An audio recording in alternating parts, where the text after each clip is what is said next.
Welcome, everyone, to another Catholic Family News special report. And we have a really special show for you today. We're coming to you, if you're watching live, on April 4th, 2022.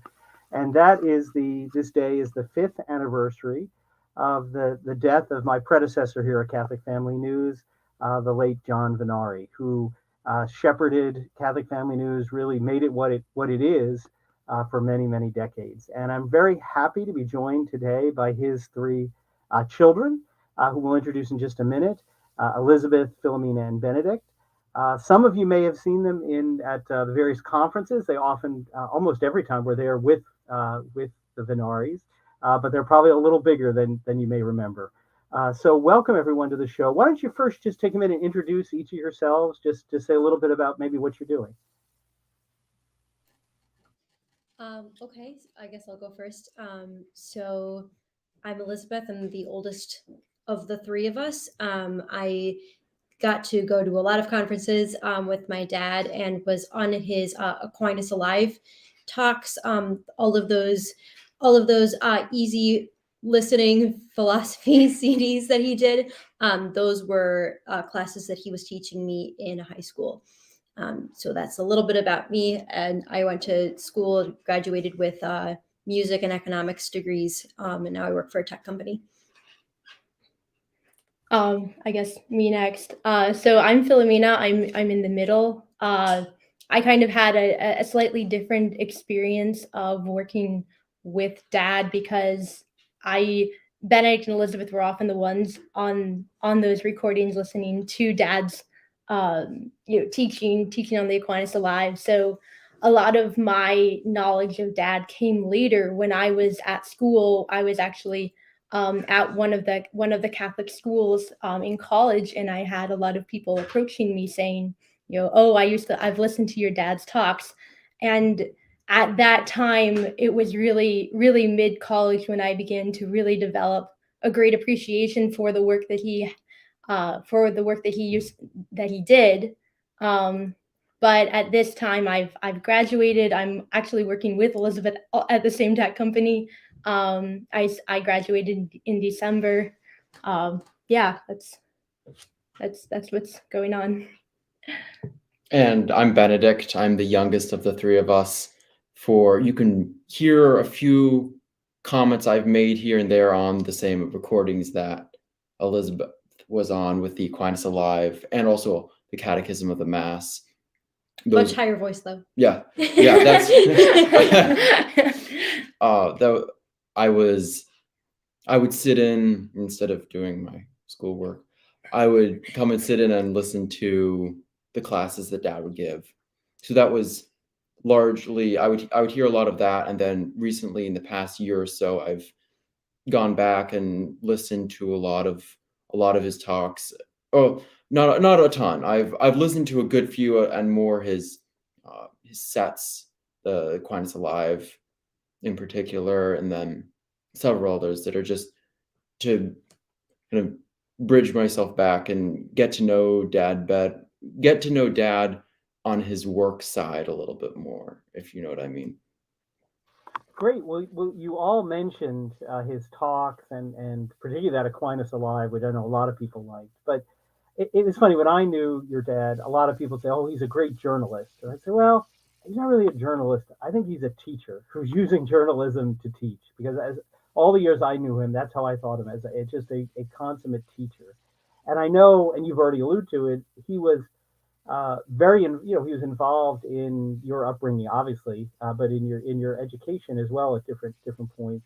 How would you describe, what was he like as a teacher? What are your recollections of him as a teacher, either of you directly or maybe like Benedict, or just sort of sneaking in, observing, teaching other people?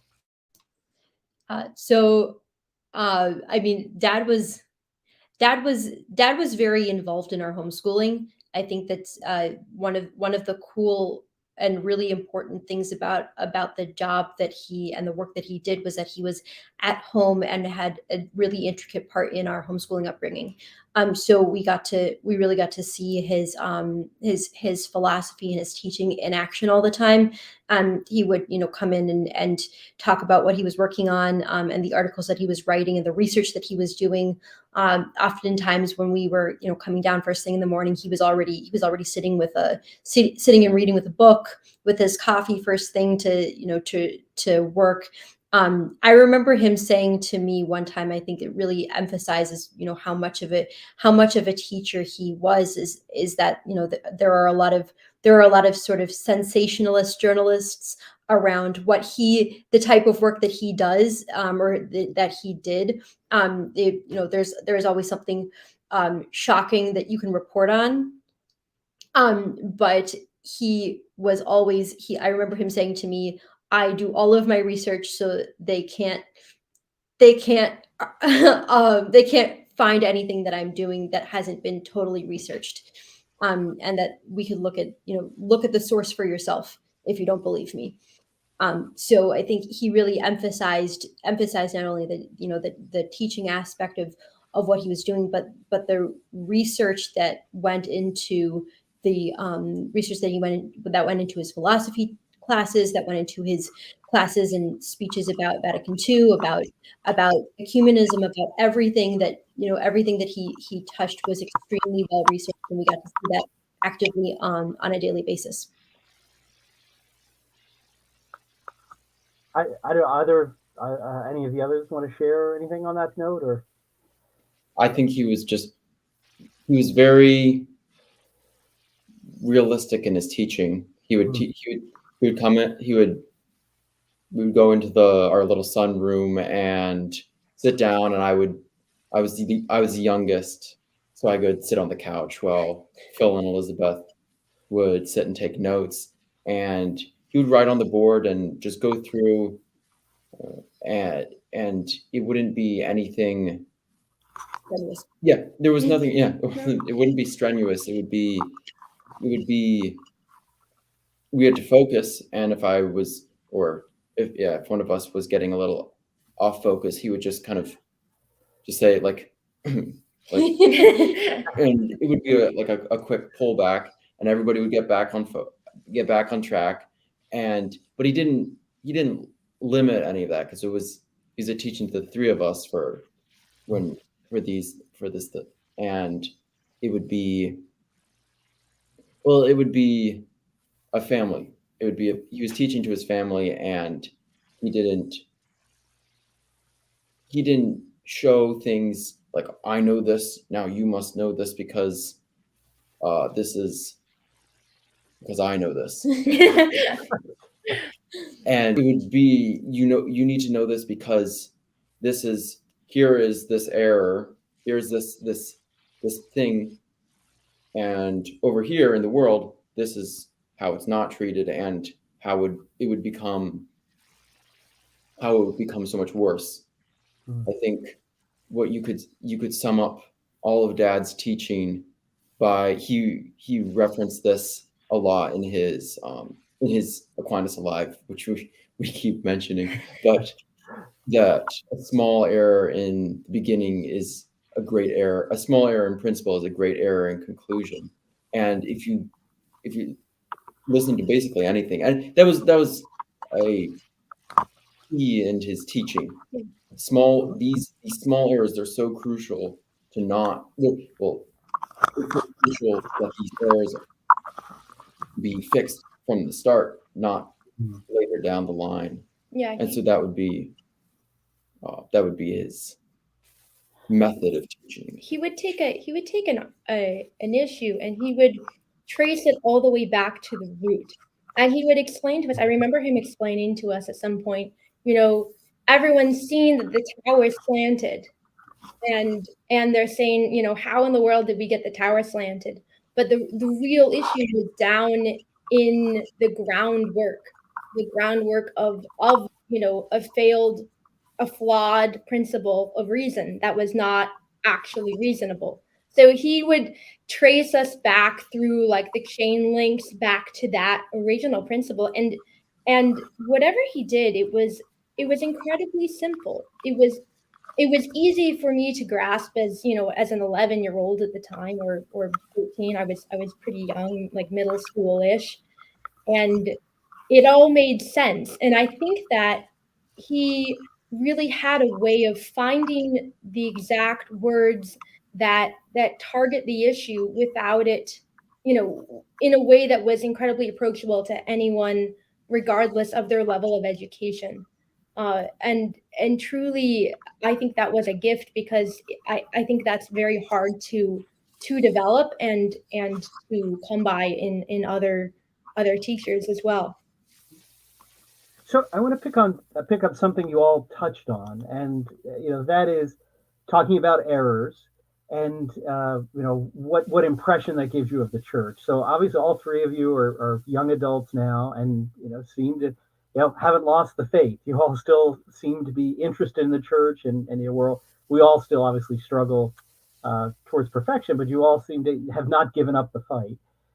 How did your parents and your father in particular form you to think about the church? So, some people might think, oh, John Vennari, Catholic Family News, always pointing out these errors. Wow, he must have been really negative all the time, and this is wrong and that's wrong.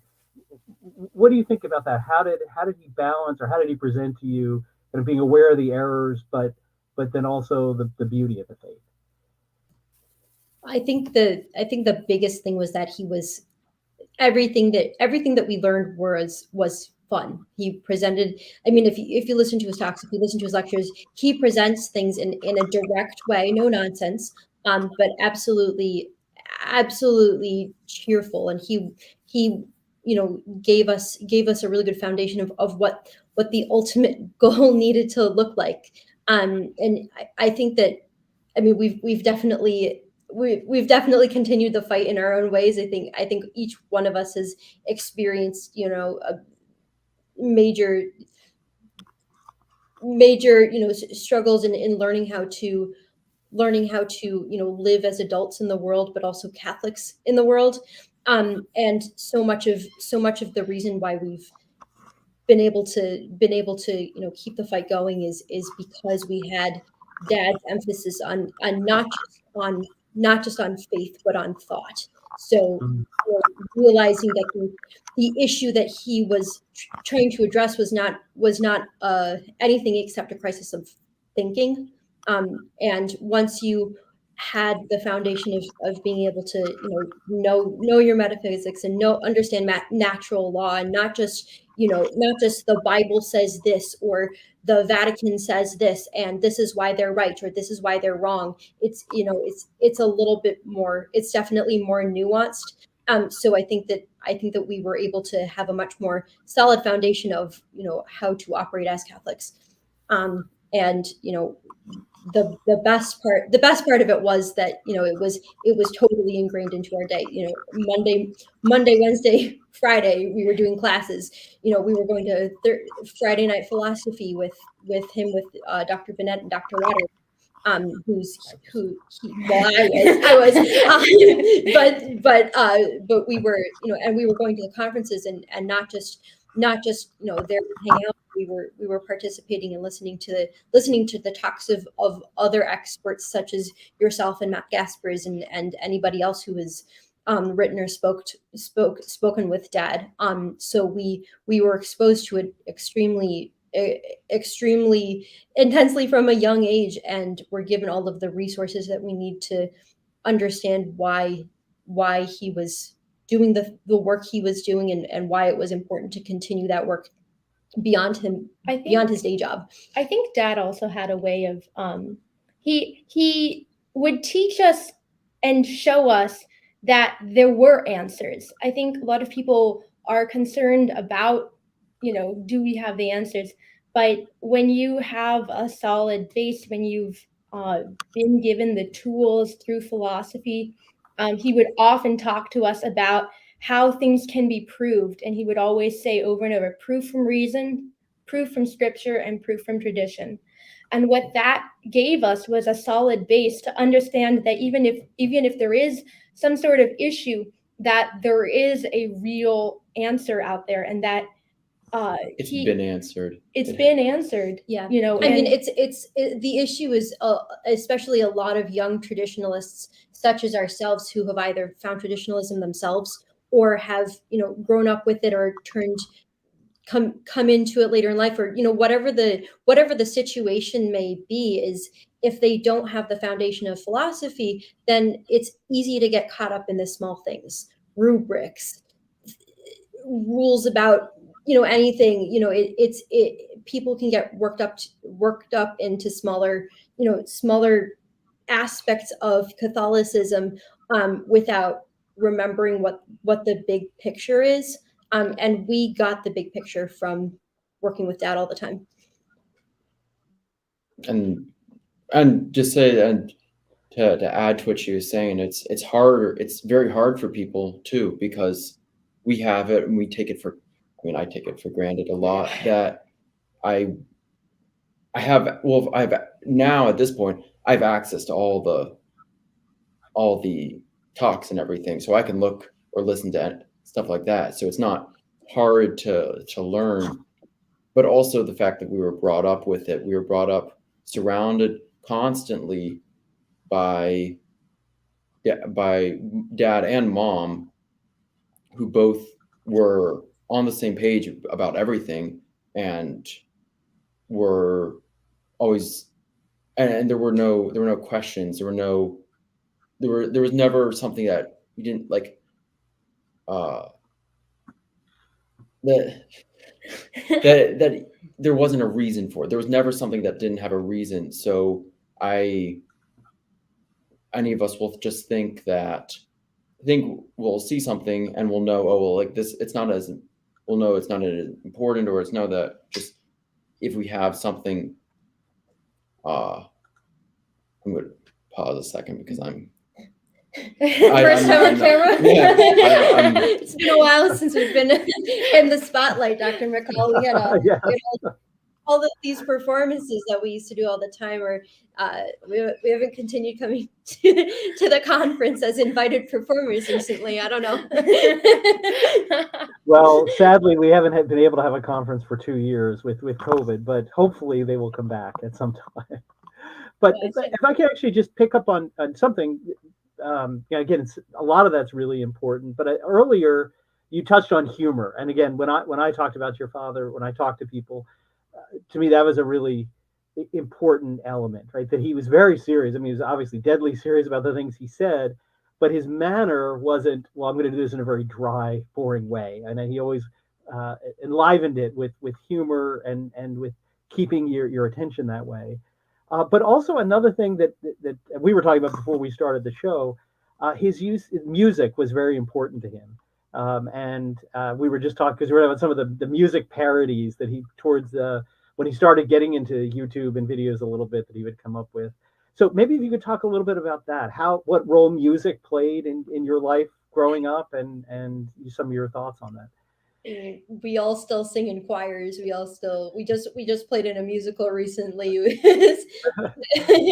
We've been extremely active on the music scene. We were lucky with that because like dad also grew up with music, and being extremely well read, it was kind of a no-brainer that he would come up with parodies, or songs that he thought people would really relate to. I think one of the things that he recognized was that we would come across people and they would be like, oh, I only let my children listen to Gregorian chant, or I only let them listen to church music. And he understood that. I mean, he has a whole talk about the problems with rock and roll and different issues that you should be aware of, not from just a Catholic perspective, but also again from a philosophical perspective. But he was really really emphatic that people can find music that was regular music that was still easy to listen to and good for the soul, and so he had music recommendations that he would give to people all the time, and he put together a compilation of favorite songs or favorite artists that he really appreciated, that we would listen to in car rides and really have a good time singing along. But I think that again, it comes back to the teacher and father in him was looking for a way to constantly make things accessible and enjoyable for everybody, because you're not going to teach everybody if you have no charisma and people don't want to listen to you. So you have to make it accessible. And really, what a better way to do that than to do it with your children all the time. I think that Dad never emphasized, he never used this exact language, but he wanted to give us, a formation in music, in literature, in movies. We watched a lot of movies, growing up. He wanted to give us quality content that wasn't always a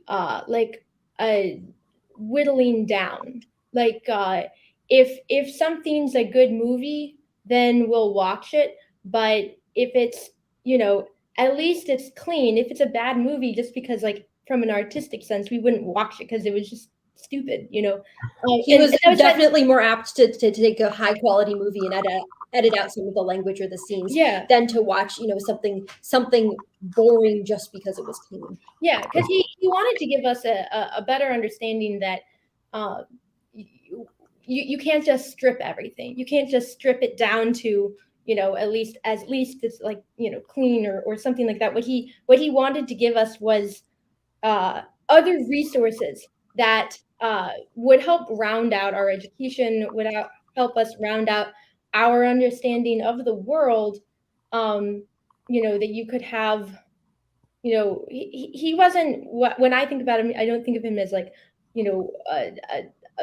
artist in the same way, but he wanted to give us good formation that would counter the culture of today. So instead of blocking out all movies, or blocking out, oh, well, music can be dangerous, we'll do no music, or movies can be dangerous, We listen to a lot of Creedence Clearwater Revival. I mean, what he did was find music and find movies, and if things needed to be edited, he would edit them for us, so that we had something to fill that gap, and so that we were not sneaking off trying to fill that void some other way.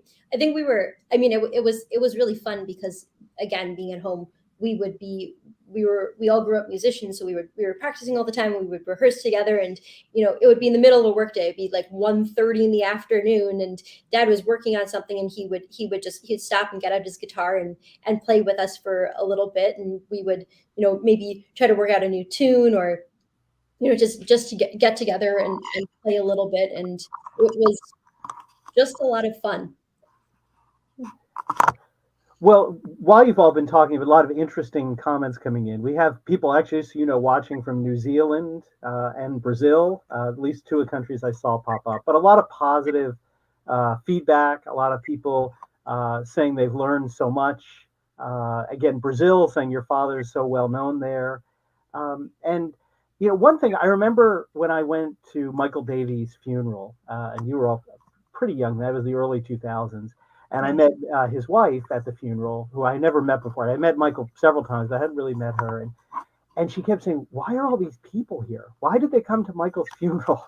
And it was just really interesting to me. I don't think she really understood how many people he touched, Michael Davies. So I guess from a perspective, growing up, did you grow up having the sense that your father was known probably all around the world, was very recognizable, or did you feel like you were growing up with someone that was well known in Catholic circles? I think we knew it. I think we knew it, but I don't think Dad knew it. Actually, no, I know he didn't know it, because that was a comment that he made when he got sick, and he put it out into CFN, and it started spreading. Or was spreading that he was sick. He got loads of letters and emails and so much support, and he didn't know this. He just knew that he just got a lot of hate mail too, which he enjoyed. He loved it. He loved the hate mail. He would read us. He at this other. Like, oh, look at this one. So you wouldn't get all upset and angry about it. No. Dad didn't do letters No. to the editor, and part of the reason why he didn't do that was because he didn't really receive letters to the editor. Yeah, that's what. So he wouldn't, it's kind of like the circle, type of, Yes. since I'm not getting letters to the editor, I'm not going to publish them, which means I'm not going to get more letters. So he really had no idea how many people he had touched, although we had a little bit of a sense of it, not in the same way, because when we would go to conferences, people would come up to us, oh, what's it like to live with John Vennari? We're like, he sits and puts a pillow on, he puts a blanket over us, and we hit him with pillows. I mean, I don't You mean dad? Dad's just being dad. Dad's just being dad, I mean, I think as we got older, it became a little bit more evident when we would travel. We would go to some mass out in the middle of nowhere, on a road trip, and somebody would come up to him and be like, "Oh my goodness, John Vennari, you are the reason why I came back to Catholicism, or you're the reason why I subscribed to Catholic Family News, and I continued, I returned to tradition," or things like that. So when we would go places, people would recognize him, and especially if we were passing through a church or a school or something like that. But I think really the full emphasis of how many people he had touched really came when he did get sick, and we had letters flooding in from everywhere, and we had when the I think we were all really bowled over at how many people came to the wake and the funeral. And I mean, it was packed. It was hard to find a church big enough where we are to fit everybody. And there were definitely some difficulties there, but it was, I mean, it was incredible. It was incredible. But we knew he was doing, we knew he was relatively famous because he would be gone for a week in Italy, or he would be gone for a week in Brazil or in India, or he would say, "Oh, I'm going to a bishop's conference," and now and we were just like, "Oh, okay, see you later." But now 5-10 years after those, we're like, a bishop's conference. I mean, that's way more of a big deal than we realized back in the day. Yeah, I was just going through some drawers, and I found one of his passes for like the media pass for when he was at the Vatican. I think maybe for the conclave or stuff like that.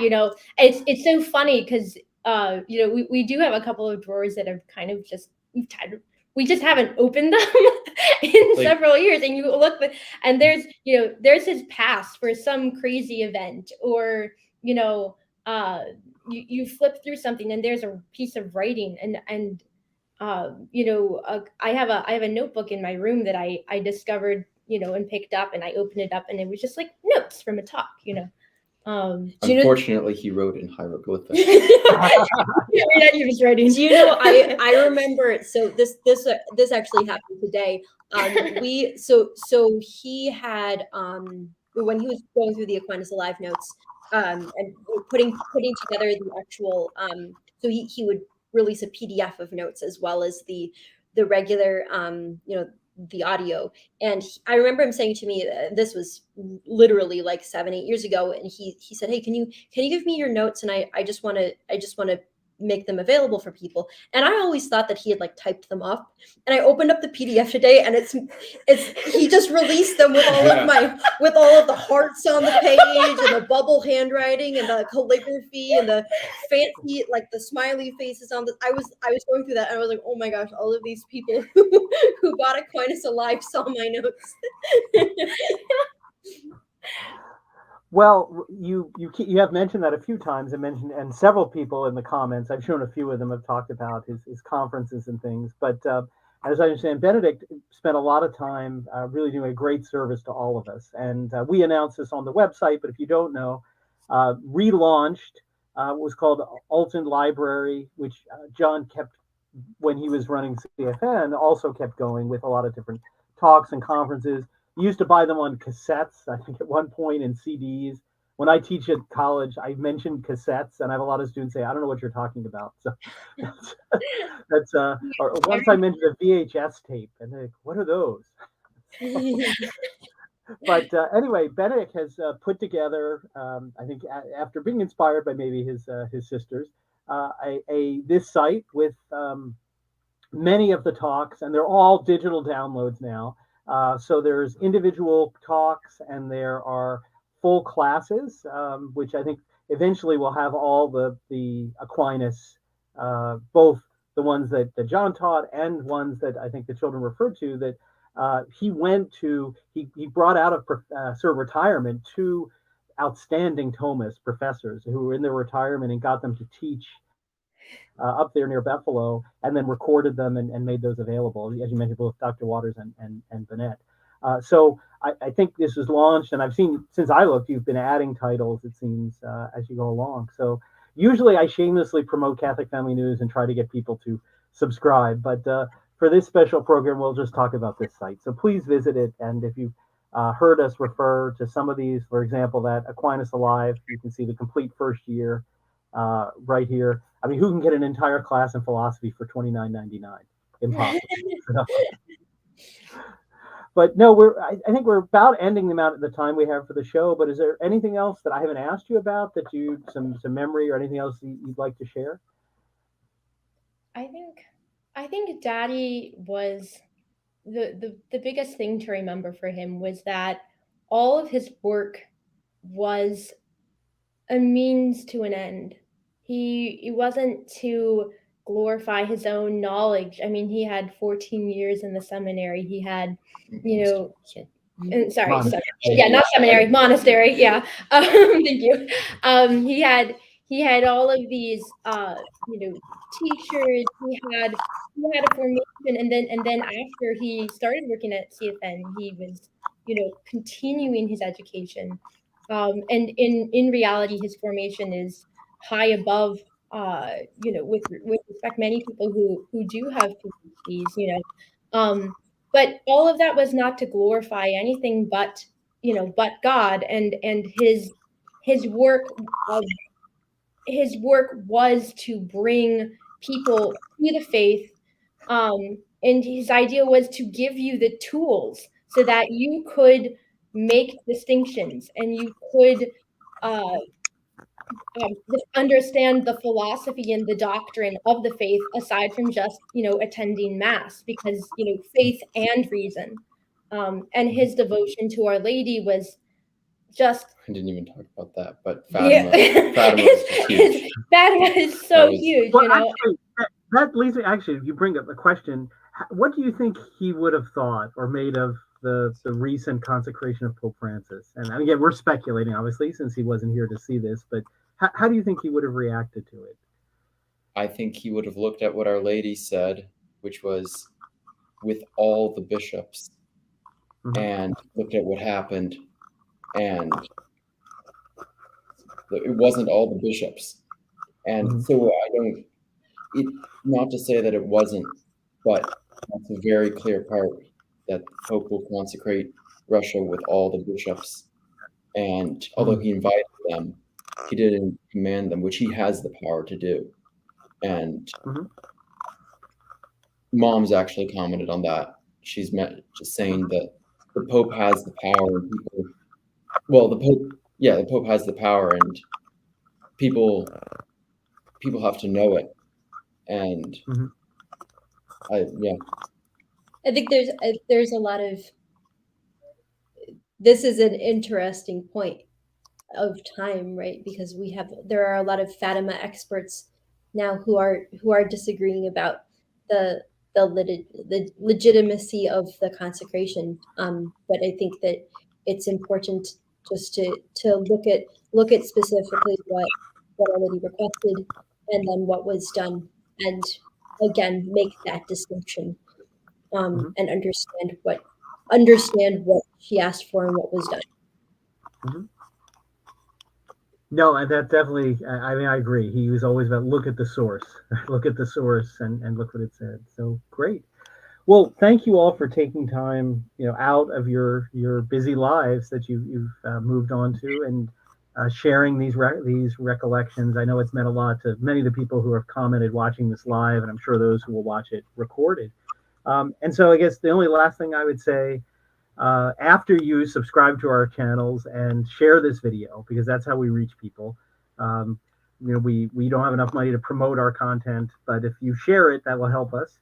But after you do that, I'd ask everyone watching this as a thank you to the Vennari children for sharing so many of these details. Say a rosary for John, or better yet, have a mass said for him. Because one thing I'm sure about him, he would have said, "Don't forget about me." I need your prayers, and I'll need masses. And as holy a person as I knew him to be, he would have said, "I'm never going to bank that I'm not. Please don't just assume I'm out of purgatory." So have a mass said for him, or say a family rosary if you can't. And I'm sure he would most appreciate that. So please do that, and as thank you for making this available. And thank the three of you. And hopefully, if we can get another conference one of these days, we'd love to have you back and can maybe be our entertainment. We'd love to be there. Thank you so much for doing this. Thank you, Dr. McCall. We appreciate it, and all the support for the site. We appreciate that too. Yeah, keep praying for Dad. And all of us. Yeah, we need to. Thank you, Dr. McCall.